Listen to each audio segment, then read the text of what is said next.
Karen Matthews stood at the window of her La Jolla home watching the Pacific sunset paint the sky in shades of gold. At 42, she had everything society deemed valuable. Her private plastic surgery practice had just expanded to a second location. Her face appeared in San Diego Magazine's Top Doctors issue. And her modernist home with its infinity pool overlooked the ocean. Behind her, Dave moved quietly through the kitchen preparing dinner. Once an architectural project manager, he'd left his career 8 years ago when Tyler was born. Karen watched her husband now, his movements careful, domestic, with a familiar mix of resentment and contempt. What had happened to the ambitious man she'd married? Tyler's science project is due Friday, Dave said, sliding chopped vegetables into a pan. He wants to build a model of the solar system. I thought we could help him with it tomorrow night. Karen didn't turn from the window. I have the medical board fundraiser tomorrow. Besides, isn't that something you should handle? It's why you stayed home, right? To do the parenting stuff? Dave's knife paused briefly against the cutting board before continuing. He specifically asked if you could help. He misses you. I saw him this morning. For 5 minutes while you were on your phone. Karen finally turned. Do we really need to do this again? Someone has to make the money around here. That's not fair, and you know it. Fair? I'm carrying everything while you've been finding yourself for 8 years. Dave put down the knife. I didn't find myself. I raised her son. And look how that's turning out, Karen muttered. What does that mean? He's soft, Dave. Sensitive. Crying over dead birds, afraid of the ocean. Is that how you want him to grow up? He needs to toughen up. He's 8. Karen's phone vibrated with a text from her clinic manager. Another complication with Mrs. Winter's rhinoplasty. She needed to call the hospital. I have to make a call, she said, already walking toward her home office. And I'll be late tonight, don't wait up. That evening, Karen returned home after 10 p.m. to find Dave sitting in the darkened living room. A half-empty glass of bourbon sat on the coffee table, something she'd rarely seen. Dave wasn't much of a drinker. Tyler waited up until 9, he said without preamble. He wanted to show you his science project sketch. Karen dropped her keys in the crystal bowl by the door. I told you I'd be late. You're always late. You're always busy. You're never here. Someone has to pay for this house. You think that's all that matters? The house? The cars? Dave stood up. When was the last time you asked Tyler about school? About his friends? Do you even know he's been having nightmares? Karen felt her defenses rise. Don't try to make me the villain because I work hard. Not everyone gets to spend their days making macaroni art. Dave flinched as if she'd slapped him. Is that what you think I do? I think you got comfortable letting me do all the heavy lifting while you play dad. Play dad? I am his dad. Dave's voice rose, then immediately dropped as he glanced toward the hallway where Tyler slept. What happened to us, Karen? We used to be a team. Teams contribute equally. Dave shook his head. You've changed. Everything's a transaction to you now. I've changed? Look at you. Where's the man I married? The one with goals, ambition. Now you're just here. Taking up space. Taking up space, Dave repeated quietly. Is that how you see us? Me and Tyler? Taking up your space? Something in his quiet tone cut through Karen's anger, leaving a moment of clarity that frightened her. But acknowledgement meant vulnerability, and vulnerability was something Karen Matthews had trained herself to avoid. Maybe I do, she said coldly. Maybe you both are. Dave stared at her for a long moment. You don't mean that. I'm tired of carrying everything, Dave. My practice, this lifestyle you've gotten used to. Maybe I'm tired of carrying you too. Then don't. Dave's voice was suddenly calm. If we're such a burden, don't carry us anymore. What's that supposed to mean? It means maybe we should go. If that's how you feel. Karen felt a strange vertigo as if the conversation had suddenly veered off course. Don't be dramatic. I'm not being dramatic. I'm taking you at your word. Dave stood straighter. If we're holding you back, we'll go? Where would you even go? Karen scoffed. Back to your parents in Wisconsin? Does it matter? We'd be out of your way. This is ridiculous.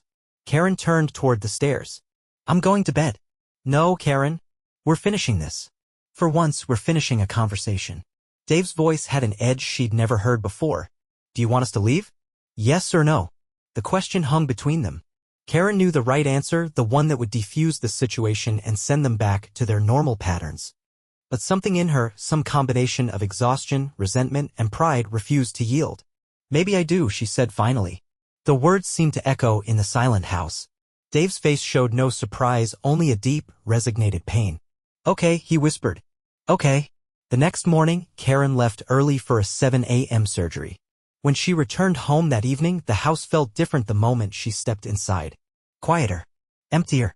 In the kitchen, she found an envelope on the counter with her name written in Dave's handwriting. Inside was a note. Karen? Asterisk, you were clear last night. We're holding you back and you want us gone. I won't fight you on this. I've taken Tyler and some basic necessities. I'll send for the rest later, asterisk. I hope you find whatever it is you're looking for. Dave. Karen stared at the note, waiting for panic or grief to set in. Instead, she felt a strange, hollow relief. She had her space back. Her life was her own again. She walked through the silent house, past Tyler's bedroom with its space-themed comforter and model rockets. On his desk sat the half-finished sketch of a solar system carefully labeled in his 8-year-old handwriting. Only then did the first crack appear in her certainty. The first year passed in a blur of work and achievement. Karen expanded to a third location, hired 2 new associates, and became the go-to surgeon for San Diego's elite. Her house was featured in Architectural Digest. She dated occasionally younger men who were impressed by her success and asked few questions about her past. Dave had moved Tyler to his sister's place in Brookings, Oregon while he found work and housing. Their communication was minimal, conducted through lawyers. Karen paid child support, generous amounts, transferred automatically each month. She sent birthday and Christmas gifts, all selected by her assistant. Sometimes, late at night, Karen would stand in Tyler's untouched room, looking at the fading glow-in-the-dark stars on his ceiling. During one such moment, she tried calling, but Tyler had been quiet, monosyllabic. Dave had been polite but distant. The conversation lasted 4 minutes. After that, the calls became less frequent, then stopped entirely. 5 years after they left, Karen received a package containing divorce papers and a brief note from Dave explaining that Tyler was thriving in Oregon. They had a small house near the coast. Dave worked as a mechanic specializing in luxury cars. Tyler was on the honor roll and played baseball. Karen signed the papers without contest. She kept the house and her practice. Dave asked for nothing but the child support already established. In the decade that followed, Karen's interaction with her son dwindled to birthday cards and occasional, awkward phone calls. Tyler's voice deepened. His interests changed. He became a stranger with her eyes and Dave's quiet thoughtfulness. Karen dated, traveled, and accumulated accolades. But something had changed within her, a subtle but persistent emptiness that her achievements couldn't fill.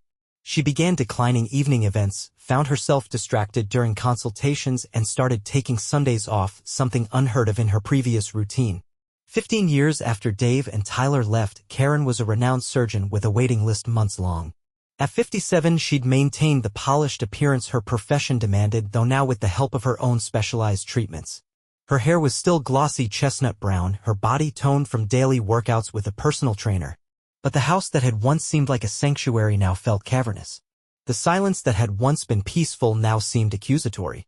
On a crisp fall morning, Karen sat on her patio with coffee, flipping through channels on the outdoor television. She was half listening to the morning news when a familiar yet unfamiliar face filled the screen. Her hand froze on the remote. The young man was in his early 20s, with her high cheekbones and Dave's thoughtful eyes. His smile was warm but contained, showing none of the sensitivity she'd once dismissed as weakness. We're here with Tyler Matthews, whose memoir, Raised Without Her, has spent 3 weeks on the New York Times bestseller list, the host was saying. Tyler, this is an incredibly personal story about growing up after your mother chose her career over her family. Was it difficult to put these experiences on paper? Karen's coffee cup clattered against the saucer. Tyler's voice was measured, deeper than she'd heard in their brief annual phone calls. It was challenging, yes, but ultimately healing. I wanted to write about resilience more than abandonment, about how we build ourselves after loss. Your father raised you as a single parent after your mother asked you both to leave when you were 8. That must have shaped you profoundly. Tyler nodded. It did, but not in the way people might expect. My dad never spoke negatively about my mother. He always said she made the choice she needed to make and that our job wasn't to judge but to build a good life regardless. Karen felt something crack inside her chest. That's remarkable restraint on his part, the host observed. My father is a remarkable man, Tyler said simply. He taught me that sometimes the people who hurt us are carrying hurts of their own. That understanding doesn't excuse their actions, but it helps us move forward without bitterness. The host leaned forward. Are you in contact with your mother now? A brief pause. Minimally. Birthday calls, Christmas cards. It's cordial. And after writing this book? Are you hoping she reads it? Tyler looked directly into the camera and Karen felt as though he was looking right at her. I hope she finds peace. That's all I've ever wanted for her. The segment continued, but Karen couldn't focus on the words. Her vision blurred with tears she hadn't allowed herself in 15 years. She reached for her phone with trembling hands and searched for the book. Within minutes, she'd ordered it with expedited shipping. Then she searched for Tyler's name and found articles about the young writer whose memoir was being hailed as a compassionate exploration of absence. In one interview, he mentioned living in Portland now. Writing. Teaching creative writing at a community college. There was a photo of him with a young woman, their arms around each other, standing in front of a bookstore. Karen stared at the image of her son, grown, successful, seemingly happy, and felt a tidal wave of regret unlike anything she'd ever experienced. The book arrived the next day. Karen canceled her appointments, something she'd never done before, and sat in her living room with Raised Without Her in her hands. The cover showed a simple image, a boy and man walking away, hand in hand, their shadows long against an empty road. Karen read it in one sitting, tears streaming down her face. The book wasn't an indictment as she'd feared. Instead, it was a thoughtful reflection on growth through adversity. Tyler wrote about the early days in Oregon, living in his aunt's guest room, watching his father work 16-hour days to create stability. He wrote about missing his mother but being afraid to call, worried he'd hear in her voice that she was happier without him. He described Dave carefully preserving every birthday card she sent, helping Tyler write thank you notes for gifts that arrived via courier. Most devastatingly, he wrote about waiting for her to change her mind. To visit. To call more often. To ask him to come home. The hardest lesson, Tyler wrote, was accepting that someone can love you in their own way but still choose a life that doesn't include you. My mother's absence taught me that love is a verb, not a feeling. It's shown in presence, in small daily choices to remain, to engage, to prioritize. My father embodied this lesson every day of my childhood, and eventually I stopped waiting for my mother to do the same. When Karen finished reading, darkness had fallen. She sat in the dim light, the book clutched to her chest, facing the truth she'd avoided for 15 years. She had made a terrible, irreversible mistake. The next morning, Karen called her practice manager and did something unprecedented. She requested a month of personal leave. Then she booked a flight to Portland. She didn't call ahead or warn them. Part of her feared rejection, and part of her knew she deserved whatever reception awaited her. The flight passed in a blur of anxiety and rehearsed apologies. In Portland, Karen rented a car and used the address she'd found online, a small bookstore where Tyler was scheduled to give a reading that evening. She arrived early, taking a seat in the back, sunglasses on despite the dimly lit room.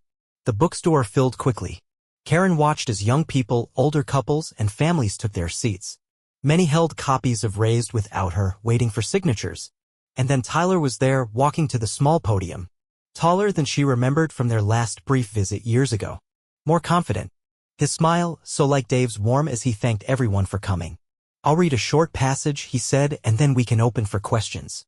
He began to read from a chapter titled Invisible Threads, about the connections that remain even in absence. His voice was steady, clear, without self-pity or anger. Forgiveness doesn't require reconciliation, he read. Sometimes it simply means acknowledging that everyone is fighting their own battles, making choices from their own wounded places. My mother chose what she believed she needed.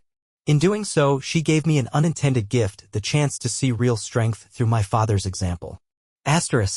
Karen felt exposed, as if everyone in the room could see her tears behind her sunglasses, could somehow identify her as the woman who had made the unforgivable choice. When the reading ended and the Q&A began, Karen listened to her son answer questions with grace and insight. He spoke about his writing process, about vulnerability as strength, about his father's current life, retired now, volunteering with a youth mentorship program, dating a kind woman who owned a bakery in their coastal town. Then a young woman asked, if your mother was here today, what would you say to her? The room went quiet. Tyler took a moment before answering. I'd tell her that I understand better now, as an adult, how complex life's choices can be. That while I wish things had been different, I've made peace with our story. He paused. And I'd tell her that the door isn't closed. It never has been. The words hit Karen like a physical force.